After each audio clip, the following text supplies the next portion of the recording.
దైవబంధమైన బైబిలును దేవుని వాక్యమును మనము గమనిస్తూ ఉన్నప్పుడు అబ్రహాము జీవితమును అబ్రహామును దేవుడు ఆశీర్వదించాడు. అబ్రహామును ఎంతగా ఆశీర్వదించేడు అంటే ఆకాశ నక్షత్రముల వలె ఆయన సంతానమును ఆశీర్వదించి అనేక రీతులుగా ఆయనను ఆశీర్వదించాడు. భూమి పంట పశువులలోన వెండి బంగారములలోన అనేక విషయాలలో ఆయనను ఆశీర్వదించాడు. ఆశీర్వదించడానికి కారణమేమిటంటే దైవ గ్రంథమైన బైబిలులో మనము చూస్తే అబ్రహాము దేవుని చిత్తమును నెరవేర్చినవాడు. అన్ని విషయాలలో దేవుని చిత్తమును నెరవేర్చినవాడు. ఒక మాట చదువు ఆదికాండము 22వ అధ్యాయము మొదటి వచనము చదువు. మొదటి వచనము ఆ సంగతులు జరిగిన తరువాత దేవుడు అబ్రహామును పరిశోధించెను. ఎట్లనగా ఆయన అబ్రహాము అని పిలువగా అతడు చిత్తము ప్రభువా అన్నాడు. చిత్తము దేవుని స్వరము ఎప్పుడు అబ్రహాముకు వినబడిన అబ్రహాములో నుండి వచ్చే మాట ఏమిటంటే చిత్తము ప్రభువా. మరి ఒక మాట చదువు 11వ వచనము చదువు 10-11 వచనాలు. అప్పుడు అబ్రహాము తన కుమారుని వధించుటకు తన చెయ్యి చాపి కత్తి పట్టుకొనగా యెహోవా దూత పరలోకము నుండి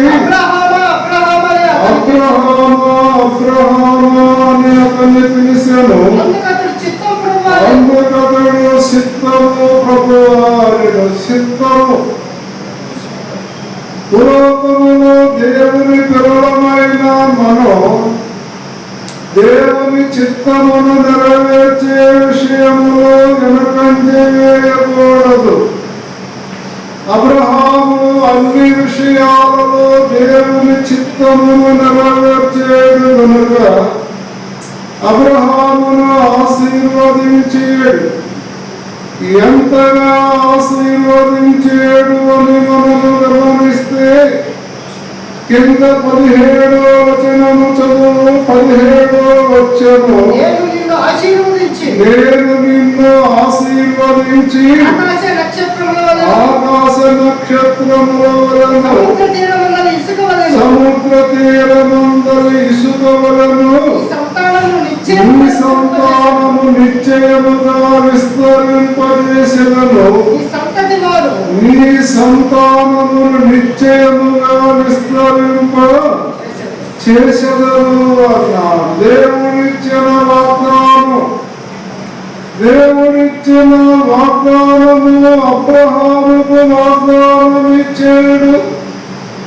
అబ్రహాము 25వ అధ్యాయములో అతడు మరణించాడు. ఆ తరువాత దేవుడు 26వ అధ్యాయములకు మనం వస్తే 26వ అధ్యాయములో ఏమన్నాడు? ఒక మాట చదువు. 2వ వచనము చదువు. 2వ వచనము అక్కడ యెహోవా అతనికి ప్రత్యక్షమై నీవు ఐగుప్తులోనికి వెళ్ళక నేను నీతో చెప్పు దేశమందు నివసించుము. నేను నీతో చెప్పు దేశమందు నివసించుము అన్నాడు. ఎవరితో మాట్లాడుతూ ఉన్నాడు? పరలోకములో ఉన్న దేవుడు అబ్రహాము కుమారుడైన ఇస్సాకుతో మాట్లాడుతూ ఇస్సాకుతో ఏమన్నాడు? నీవు ఐగుప్తులోనికి వెళ్ళక అన్నాడు. ఐగుప్తులో నుండి విడుదల పొందావు. ఐగుప్తులో నుండి విడిపించబడిన నీవు మరలా ఐగుప్తులోనికి వెళ్ళగా నేను నీతో చెప్పు దేశమందు నివసించుము అన్నాడు. నేను నీతో చెప్పు దేశమందు నివసించుము. దేశము దాని దేశమునకు అబ్రహామును పిలిచాడు. అబ్రహామును పిలిచిన దేశములో తన కుమారుడైన ఇస్సాకుతో ఏమన్నాడు? నేను నీతో చెప్పు దేశమందు నివసించుము అన్నాడు. 12వ వచనము చదువు. 12వ వచనము. ఇస్సాకు ఆ దేశమందున్నవాడై విత్తనము వేసి ఆ సంవత్సరము 100 ఫలము పొందిన ఆ దేశం అంటే ఏ దేశము? దేవుడు ఇస్సాకుతో ఏ దేశమని చెప్పాడు ఆ దేశమందు ఇస్సాకు నివసించినట్లుగా మనము గమనిస్తున్నాం. పిల్లరా, వాస్తవానికి ఈ దేశము మనది కాదు. ఈ దేశము ఎవరికి సొంతము కాదు. పరలోక దేశమే మనకు సొంతముగా. కనుక దేవుడు చెప్పిన దేశములో నివసించిన ఇస్సాకు ఆ సంవత్సరం ఏం చేశాడు? విత్తనము వేసాడు, 100 ఫలము పొందాడు. తర్వాత వచ్చిన ఆఖరి దాకా పొందినతడు మిక్కిలి గొప్పవాడు వరకు క్రమక్రమముగా అభివృద్ధి పొందేడు. దేవుడు ఆశీర్వదించాడు. ఇంకా క్లియర్గా మనము చూడాలి అంటే అదే 26వ అధ్యాయము 23, 24 కలిసి ఉన్నాయి. ఆ వచనము కూడా చదువుదాం. అక్కడ నుండి అతడు బెర్షెబాకు వెళ్ళాడు. ఆ రాత్రియే యెహోవా అతనికి ప్రత్యక్షమై నేను నీ తండ్రి అయిన అబ్రహాము దేవుడును, నేను నీకు తోడై ఉన్నాను కనుక భయపడకము. నా దాసుడైన అబ్రహామును బట్టి నీతో ఆశీర్వదించెదను అన్నాడు. తండ్రిని బట్టి కుమారుడికి ఆశీర్వాదము రావాలి. పిల్లల కుమారులకు ఆశీర్వాదము రావాలి అంటే తండ్రిని బట్టి వచ్చిన ఆశీర్వాదం. అబ్రహాముతో దేవుడు చేసిన ప్రమాణమును దేవుడు మర్చిపోక 26, 24 అబ్రహామును బట్టి నిన్ను నా దాసుడైన అబ్రహామును బట్టి నిన్ను ఆశీర్వదించెదను అన్నాడు. ప్రియమైన సహోదరి సహోదరులారా, ఆశీర్వాదం అనే దానిని దేవుడు ఆశీర్వదించాలి అంటే కనీసము 3-4 తరాలు, ఆ తరాలను చూసి దేవుడు ఆశీర్వదిస్తాడు. 1000 తరముల వరకు కరుణించేవాడని దేవుని వాక్యములో ఉంది. ఆ ఇస్సాకు ఆశీర్వాదము అబ్రహామును బట్టి ఇస్సాకును దేవుడు ఆశీర్వదించినట్లుగా మనం గమనిస్తున్నాం.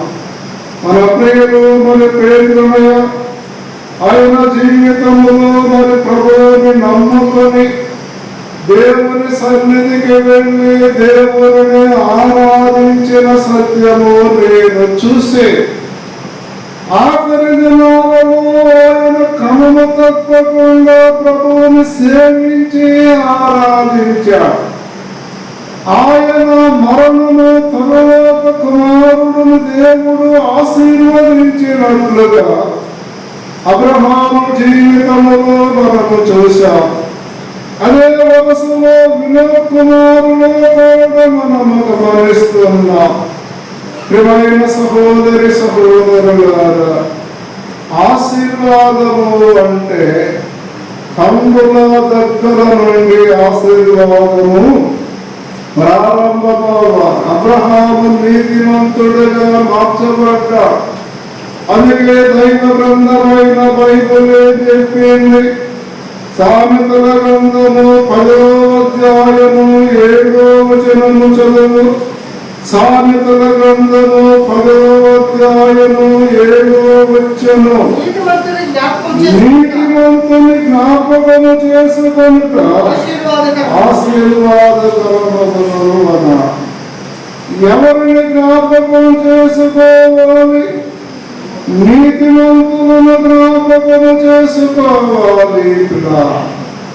నీతిమంతుడు ఎవరు? నీతిమంతుడు మన ప్రభువైన యేసుక్రీస్తు వారు. ఆ తరువాత ఆయన యందు విశ్వాసముంచిన విశ్వాసులు కూడా నీతిమంతులే. లూకా రాసిన సువార్త 23వ అధ్యాయము. లూకా రాసిన సువార్త 23వ అధ్యాయము 47వ వచనము చదువు. 47వ వచనం. శతాధిపతి జరిగినది చూసి ఈ మనుషుడు నిజముగా నీతిమంతుడై ఉండెనని చెప్పి దేవుని మహిమపరచెను. యేసు ప్రభు మరణం. యేసు ప్రభు మరణమును చూసిన శతాధిపతి గజగజే వనములో ప్రభువుని బంధించిన సమయము నుండి ఆయన కలువరిలో ప్రాణము విడిసే అంతవరకు వెంబడించిన శతాధిపతి ఆయన మరణ విషయములో ఆయనను చూసి ఆయన చేసిన ప్రార్థనను ఆయన చూసేడు. ఆ తరువాత ఆయన అన్నాడు, ఏమన్నాడు? ఈ మనుషుడు నిజముగా నీతిమంతుడై ఉండుట చూసింది అన్నాడు. ప్రభువైన యేసుక్రీస్తు వారు నీతిమంతుడు. ఆయన నీతిమంతుడై ఉండి నీతిమంతుడిగానే పరలోకములో ఉండగా అనీతిమంతులమైన మన కొరకు ఒక మాట పేతురు రాసిన మొదటి పత్రిక 3వ అధ్యాయములో ఒక వచనాన్ని మనము చూద్దాం. పేతురు రాసిన మొదటి పత్రిక 3వ అధ్యాయము సహాయకరముగా మనము చదివి ముందుకు వెళదాం. 18వ వచనము చదువు. 18వ వచనము. ఏలయనగా మనలను దేవుని యొద్దకు తెచ్చుటకు అనీతిమంతుల కొరకు నీతిమంతుడైన క్రీస్తు శరీర విషయములో సంపబడి ఆత్మ విషయములో బ్రతికింపబడి పాపముల విషయములో ఒక్కసారి సమర్పణను అన్నాడు. నీతిమంతుడైన యేసు ప్రభువు. అనీతిమంతులమైన మన కొరకు ఆయన పరలోకమును విడిసే, పరలోక మహిమను ఆయన విడిసే, పరిశుద్ధుడు పరిశుద్ధుడు పరిశుద్ధుడని గాన ప్రతిగానములతో కొనియాడబడే ఆ మహా భాగ్యమును ఆయన విడిసిపెట్టి లోకమునకు వచ్చి అనీతిమంతులమైన మనలను దేవుని యొద్దకు తీసుకొని వచ్చిన వాడు ప్రభువైన యేసుక్రీస్తు వారు. అనీతిమంతులు మనం. ఒకప్పుడు అబ్రహాము అనీతిమంతుడే, నోవాహు అనీతిమంతుడే, భూలోకములో ప్రజలందరూ అనీతిమంతులే. అనీతిమంతులమైన మనలను ఆయన ప్రేమించేడు. పరలోకమును విడిసి భూలోకమునకు దిగి వచ్చేడు. కలువరి శిలువలో ఆయన ప్రాణమును మన కొరకు దానపోసి ఏం చేసాడు? ఆయన పావన రక్తములో మన పాపమును కడిగాడు, నీతివంతులుగా చేసి. రోమిలకు రాసిన పత్రిక 3వ అధ్యాయము 24వ వచనము చదువు. రోమపత్రిక 3:24. కాబట్టి నమ్మవారు ఆయన కృపచేతనే క్రీస్తు యేసునందలి విమోచనము ద్వారా ఉచితముగా నీతిమంతులని తీర్చబడుతూ ఉన్నారు. మనం ఉచితముగా నీతిమంతులుగా మారాం. పాపములో పుట్టిన మనం పాపములో చనిపోయి నిత్య నరకాగ్నికి ఉండవలసిన మనలను పరలోకములో ఉన్న దేవుడు ప్రేమించేడు, తన కుమారుడును పంపేడు. అనీతిమంతులమైన మనలను కేవలము ఆయన యందు విశ్వాసం ఉంచుట ద్వారా నీతిమంతులుగా ఆయన మార్చేడు. ఆ లెక్కలో మనము చూస్తే యేసు ప్రభు నమ్మిన ప్రతివాడు నీతిమంతుని లక్షణాలను మనము కలిగి జీవించాలి. నమ్మిన ప్రతివాడు అంటే కాదు, నీతిమంతుడైన యేసు ప్రభు లక్షణాలు మనలో కనబడాలి జీవితంలో. అబ్రహాము నీతివంతుడయ్యేడు అంటే దేవుని చిత్తమును అబ్రహాము నెరవేర్చేడు పిల్ల. కనుకనే అబ్రహాము నీతిమంతుని సంతానమును మనం గమనిస్తే కీర్తనల గ్రంథము 37వ కీర్తన 25వ వచనం. కీర్తనల గ్రంథము 37:25 వచనము చదువు.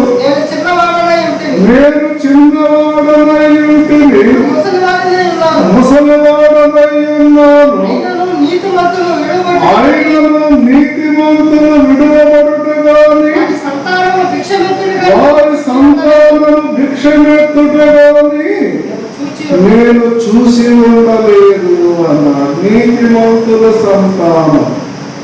ప్రియమైన దేవుని పిల్లలారా, లోకానికి వాక్యము తెలియదు, వారికి అర్థము కాలేదు. వాక్యం ఎరిగిన మనము నీతిమంతులుగా జీవిస్తే మన సంతానము కూడా భిక్షమెత్తదని దేవుని వాక్యములో మనము చూస్తున్నాం. అనీతిమంతులమైన మనలను దేవుని యొద్దకు తెచ్చిన యేసు ప్రభువుని జ్ఞాపకము చేసుకునే ఆశీర్వాదము. తిమోతికి రాసిన 2వ పత్రిక 2:8 వచనం. నా సువార్త ప్రకారం దావీదు సంతానములో పుట్టి మృతులలో నుండి లేచిన యేసు క్రీస్తును జ్ఞాపకము చేసుకోవాలి.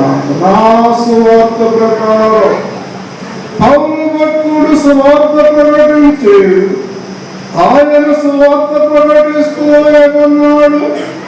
నా సువార్త ప్రకారం దావీదు సంతానములో పుట్టి మృతులలో నుండి లేచిన యేసు క్రీస్తును మనము జ్ఞాపకము చేసుకోవాలి.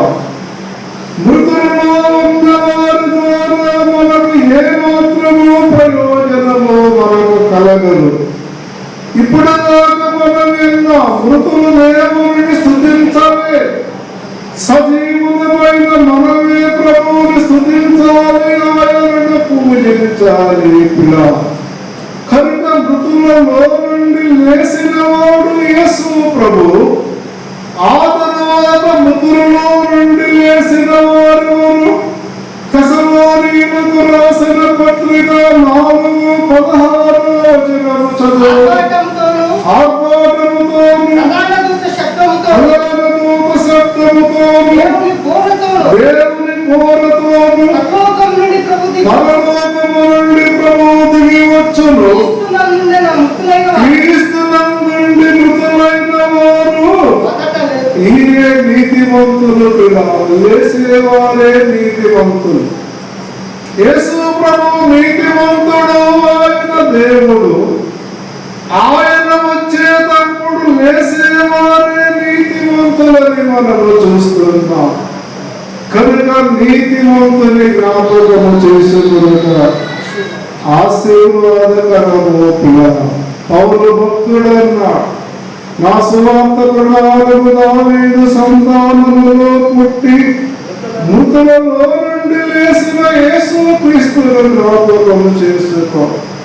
శ్రమ, కక్కమ, కరువ, నష్టమ, రోగమ, వ్యాధి బాధల ఏది మనలను వెంబడించినా యేసు ప్రభువుకు సాధ్యమైనది ఏది లేదు. ఆయనను జ్ఞాపకము చేసుకుంటే చాలు.